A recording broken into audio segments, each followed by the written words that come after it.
મોજીદળ સ્થિત શ્રી આનંદ આશ્રમ ખાતે શ્રીમદ ભાગવત કથાનું આયોજન કરાયું। નોંધનીય છે કે છેલ્લા 75 વર્ષથી આનંદ આશ્રમ મોજીદળ ખાતે અષાઢ વદ આઠમથી અમાસ દરમિયાન શ્રીમદ ભાગવત કથાનું આયોજન કરવામાં આવી રહ્યું છે।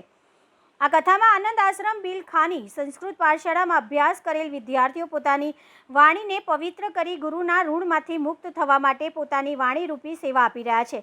કથા પ્રસંગે કથાકાર નયનભાઈ જોશી શ્રીમદ ભાગવતના 10મ સ્કંદમાં વર્ણવાયેલ રૂક્ષ્મણી વિવાહ પ્રસંગને સાંસ્કૃતિક, ધાર્મિક અને આધ્યાત્મિક રીતે જીવન બનાવી દીધું હતું। આ પ્રસંગે ઉપસ્થિત શ્રોતાઓએ આ ભવ્ય પ્રસંગને વધુ શોભામાન બનાવવા દરેક પોતાની નાની મોટી સેવાઓ દ્વારા આ કાર્યને સફળ બનાવવા યોગદાન આપ્યું હતું। આ તકે આનંદ આશ્રમમાં મેહુલભાઈ દવે, રમેશભાઈ રાવલ, કુલદીપસિંહ જાદવ સાથે ભરતસિંહ પરમારે કથાકાર નયનભાઈ જોશીને શાલ ઓઢાડીને સન્માનિત કર્યા હતા।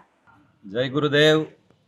દક્ષિણામૂર્તિ મહેશ્વર શ્રીમન્નાથ ભગવાન ગુરુ મહારાજની આ દિવ્ય જન્મસ્થલી તીર્થભૂમિની અંદર આજે લગભગ આશરે 70-75 વર્ષથી ભાગવત કથા જ્ઞાન ગંગા જે દર વર્ષે પ્રવાહિત થાય છે તે પ્રમાણે આ વર્ષે પણ શાસ્ત્રી શ્રી નયનભાઈ જોશી બિલખાવાડા અને હાલ નાગપુર એમના વ્યાસાસને સુંદર મજાની શ્રીમદ ભાગવત કથા સપ્તાહ જ્ઞાન યજ્ઞનું અહીં મોજીદળ આનંદ આશ્રમ મુમુક્ષુ મંડળ દ્વારા જે આયોજન થયું છે એમાં આ દિવ્ય લાભ લેવાનો મને અવસર ગુરુ મહારાજની કૃપાથી પ્રાપ્ત થયો એનો ખૂબ આનંદ છે।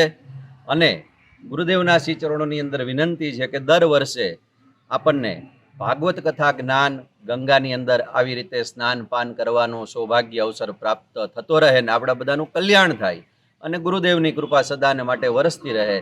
બસ એ જ ગુરુ મહારાજને શ્રી ચરણોની અંદર પ્રાર્થના છે। જય ગુરુદેવ।